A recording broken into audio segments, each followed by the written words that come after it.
Hello my dear students, आज हम इस लेक्चर में बात करेंगे पुली ब्लॉक सिस्टम की। और इसमें हम सेकंड केस देख रहे हैं जिसमें एक ब्लॉक हॉरिजॉन्टल टेबल पे रखा हुआ है। जैसा हम पहले डिस्कस कर चुके हैं, हम यहाँ पर न्यूटन्स लॉ ऑफ मोशन को दो पार्ट में डिवाइड करके स्टडी करेंगे। एक पार्ट जिसमें हम फ्रिक्शन की बात नहीं करेंगे। So the first part we can say that is the Newton's law of motion without friction and the second part Newton's law of motion with friction. So in this case there is no friction between this block and the surface. तो यहाँ पर हम surface smooth consider करके चल रहे हैं। This surface, ये जो सरफेस है यहाँ पर, ये स्मूथ सरफेस है। ओके, ये सरफेस स्मूथ सरफेस है।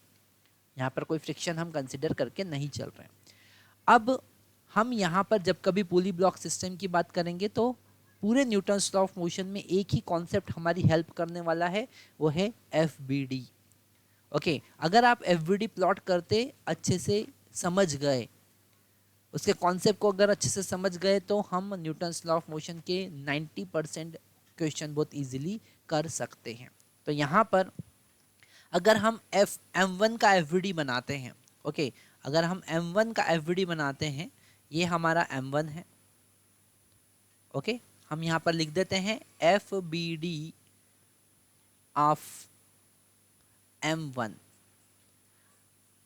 एक कॉन्सेप्ट और यहाँ पर हमें याद रखना है, एक्चुअल में क्वेश्चन क्या है हमारा, हमको फाइंड करना है इन दोनों ब्लॉक का एक्सेलरेशन और इस स्ट्रिंग में टेंशन। ओके, हम यहाँ पर लिख सकते हैं find acceleration of blocks and tension in string. Tension in string, हमको क्या फाइंड करना है? हमको फाइंड करना है स्ट्रिंग में टेंशन और ब्लॉक का एक्सेलरेशन। तो हम सबसे पहले एफ बी डी M1 का बनाते हैं। ओके, सबसे पहले हम एफ बी डी बना रहे हैं M1 का।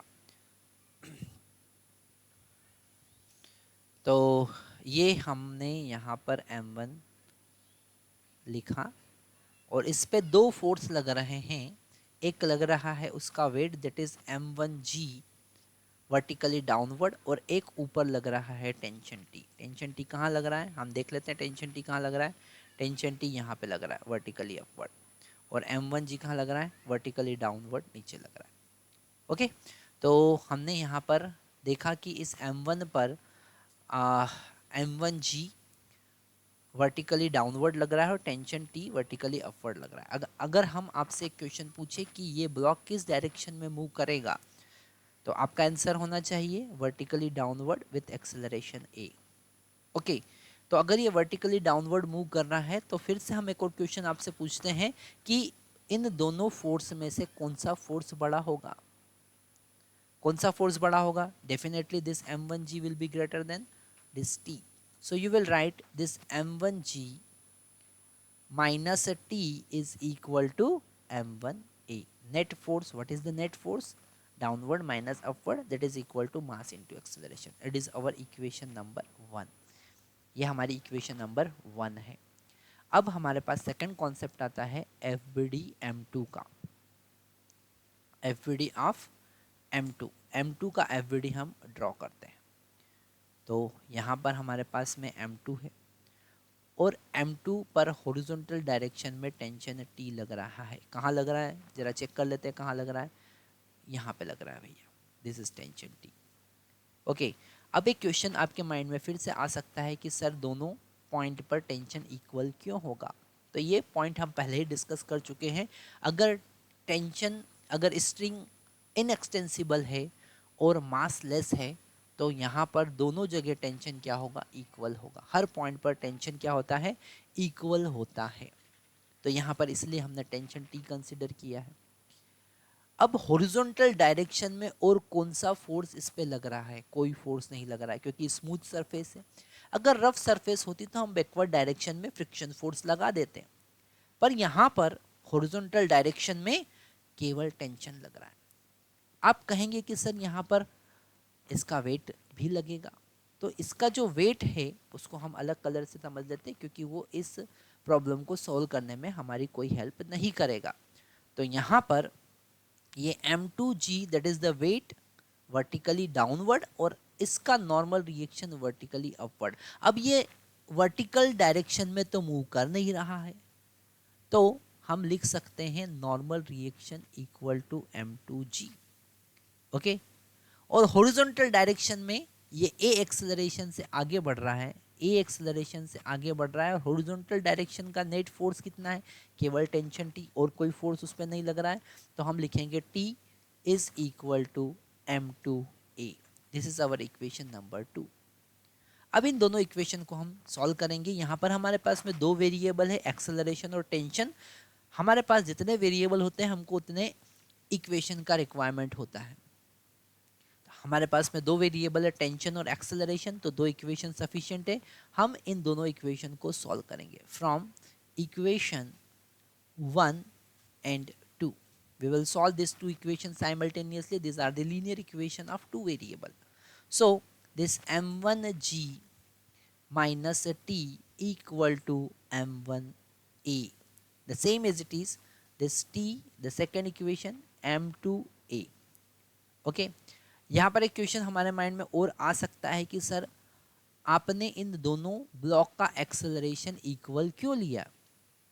आप इक्वेशन पूछ सकते हैं कि सर इस ब्लॉक का एक्सेलरेशन वर्टिकली डाउनवर्ड a है और इस ब्लॉक का एक्सेलरेशन हॉरिजॉन्टल डायरेक्शन में a है, तो दोनों का मैग्नीट्यूड इक्वल क्यों लिया है, क्योंकि ये एक स्ट्रिंग से कनेक्टेड है, एक इनएक्सटेंसिबल स्ट्रिंग से कनेक्टेड है जिसका लेंथ वेरी नहीं कर रहा है। So whatever the displacement in vertically downward direction of this m1 का जो वर्टिकल डाउनवर्ड डायरेक्शन में डिस्प्लेसमेंट होगा, वही डिस्प्लेसमेंट m2 का हॉरिजॉन्टल डायरेक्शन में होगा। Same is it is we can say for the velocity and same we can say for the acceleration also. तो यहाँ पर अगर हम इस दोनों इक्वेशन को ऐड करें तो t से t को हम यहाँ कैंसिल कर सकते हैं। ओके, हमने यहाँ से t को कैंसिल कर दिया। अगर हम दोनों इक्वेशन को ऐड करें तो हमको मिलेगा m1g is equal to m1a plus m2a। क्या आप यहाँ से a कॉमन ले सकते हैं? बिल्कुल ले सकते हैं। तो m1g is equal to m1 plus m2 into a। Okay, अगर हम यहाँ से a का वैल्यू कैलकुलेट करें तो कितना होगा, a is equal to m1 into g divided by m1 plus m2, that is the acceleration. Okay, this is the acceleration. और अगर हम इस सेकेंड इक्वेशन में a का वैल्यू पुट करें तो tension is equal to m1 into m2 into g divided by m1 plus m2।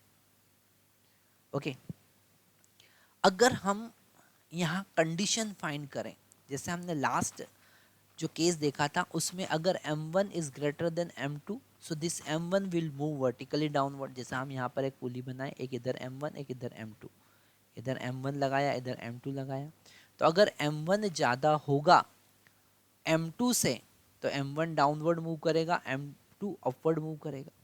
ये condition है यहाँ पर इस केस में केवल एक ही कंडीशन है, this m1 should be greater than 0। क्या कंडीशन है? m1 should be greater than 0, तो ये वर्टिकल डाउनवर्ड ही मूव करेगा और कोई कंडीशन नहीं है।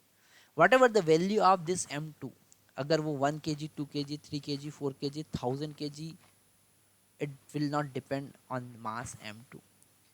m1 का मास 1 से 0 से बड़ा होना चाहिए, वो 1 ग्राम होगा तो भी ये m2 को नीचे खींच लाएगा। रीज़न क्या है? क्योंकि ये स्मूथ सरफेस है। ये कैसा सरफेस है? स्मूथ सरफेस है। भले उसका एक्सेलरेशन बहुत कम होगा पर m1 वर्टिकल डाउनवर्ड ही मूव करेगा, कुछ भी कंडीशन हो। तो ये दो फार्मूले आपको बहुत अच्छे से याद रखना है। फार्मूला नंबर 1 हम एक बार इसे हाईलाइट कर देते हैं। This formula number 1 that is acceleration, formula for the acceleration, and the formula number 2 that is the formula for the tension. Okay, ये कॉन्सेप्ट समझने के साथ आपको याद भी करना है। क्यों? क्योंकि इन कॉन्सेप्ट का हमको डायरेक्टली यूज़ करना पड़ता है। जब हम और थोड़े से एडवांस लेवल के न्यूमेरिकल्स करते हैं तो हमको इन कॉन्सेप्ट का फिर से यूज़ करना पड़ता है, और वहाँ पर हम बार बार इसे डिराइव नहीं करेंगे, डायरेक्टली हम इन कॉन्सेप्ट का डायरेक्टली यूज़ करेंगे, इन इक्वेशन का हम डायरेक्टली उन एडवांस प्रॉब्लम में यूज़ करेंगे। तो it is my humble request to all of you that please remember, try to remember this 2 formulas. Thank you very much.